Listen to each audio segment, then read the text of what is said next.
আসসালামু আলাইকুম। আপনারা সকলেই জানেন সকল সরকারি চাকরিজীবীদের মহার্ঘ ভাতা দেওয়ার সিদ্ধান্ত নিয়েছেন অন্তর্বর্তীকালীন সরকার।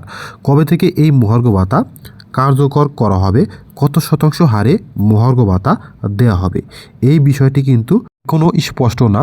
তবে মহার্ঘ ভাতা নিয়ে বিভিন্ন পত্রপত্রিকায় বিভিন্ন ধরনের প্রতিবেদন তৈরি করা হচ্ছে প্রতিদিনই।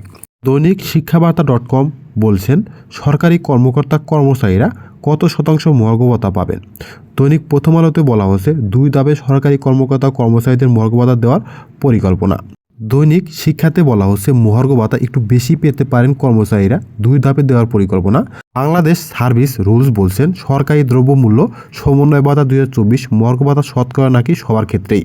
তাহলে বন্ধুরা, কবে থেকে মহার্ঘ ভাতা কার্যকর করা হচ্ছে এবং কত শতাংশ হারে এই মহার্ঘ ভাতা দেওয়া হবে, এই বিষয়টি স্পষ্টভাবে কোথাও কিন্তু উল্লেখ করে বলা হয় নাই। আজকের ভিডিওর মাধ্যমে জানতে পারবেন কত শতাংশ হারে মহার্ঘ ভাতা এবং কত তারিখ থেকে এই মহার্ঘ ভাতা কার্যকর করা হবে। এই 2 প্রশ্নের উত্তর আজকে ভিডিওর মাধ্যমে পেয়ে যাবেন। আর হ্যাঁ, অবশ্যই বন্ধুরা ভিডিওটি ধৈর্য সহকারে দেখার চেষ্টা করবেন।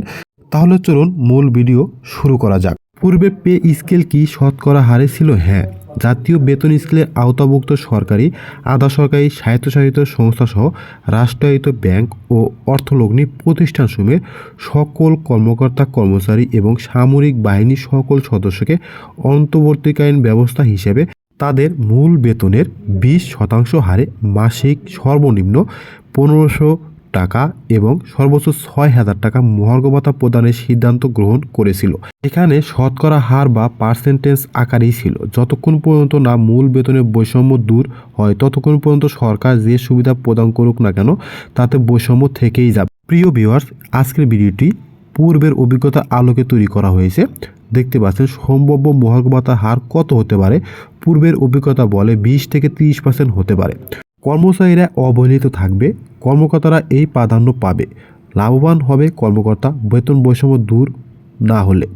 মহার্ঘ ভাতা খুব একটা সুফল বয়ে আনবে না, বরং শুধু মহার্ঘ ভাতা নয়, পে স্কেল সংশোধনই খুব গুরুত্বপূর্ণ বিষয় ছিল। শুধুমাত্র মহার্ঘ ভাতা দিয়ে কিন্তু বর্তমানে সমস্যা সমাধান করা সম্ভব না।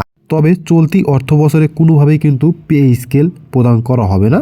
সেজন্য কিন্তু বর্তমান অন্তর্বর্তীকালীন সরকার খুব দ্রুতই মহার্ঘ ভাতা কার্যকর করবে। মহার্ঘ ভাতা কিন্তু শতকরা হারেই কার্যকর করা হবে। কবে দিবে মহার্ঘ ভাতা? সরকারি চাকরিজীবীরা মহার্ঘ ভাতা দ্রুতই পাবেন। চলতি সপ্তাহে প্রথম মিটিং হতে পারে। কর্মকর্তা আর কর্মচারীদের জন্য আলাদা শতকরা হার হিসেবে মহার্ঘ ভাতা দেওয়ার চিন্তা চলছে।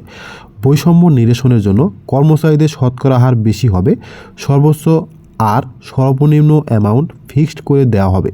আমরা যদি পূর্ব জারিকৃত মহার্ঘ ভাতার আদেশগুলো পর্যালোচনা করি, সেখানে দেখব 20% অর্থাৎ 1500 টাকা এবং সর্বোচ্চ 6000 টাকা নির্ধারিত ছিল। পূর্বে পে স্কেলগুলোকে যদি আমরা লক্ষ্য করি, সেখানেও দেখব এরা তত পূর্ববর্তী কাঠামোকে অনুসরণ করেছে। আলোচনা দেখে মনে হলো এবারও তার ব্যতিক্রম হবে না। আলোচনা শুনে এটি বোঝা গেল যে এই বছর পে স্কেল সুবিধা চালু হচ্ছে না, কারণ যদি 2 থেকে 3টি সভা হয় তাহলে এই ডিসেম্বর মাসে পার হয়ে যাবে শুধু প্রস্তাব তৈরি করতেই। আজকের ভিডিওটি কিন্তু পূর্বের অভিজ্ঞতার আলোকে তৈরি করা হয়েছে। বিগত অর্থবছরগুলোতে কিন্তু এইভাবেই মহার্ঘ ভাতা প্রদান করা হতো। তো ভিডিওটি শুরু থেকে শেষ পর্যন্ত দেখার জন্য আপনাকে অসংখ্য ধন্যবাদ। Thank you so much. সবাই ভালো থাকবেন। আসসালামু আলাইকুম।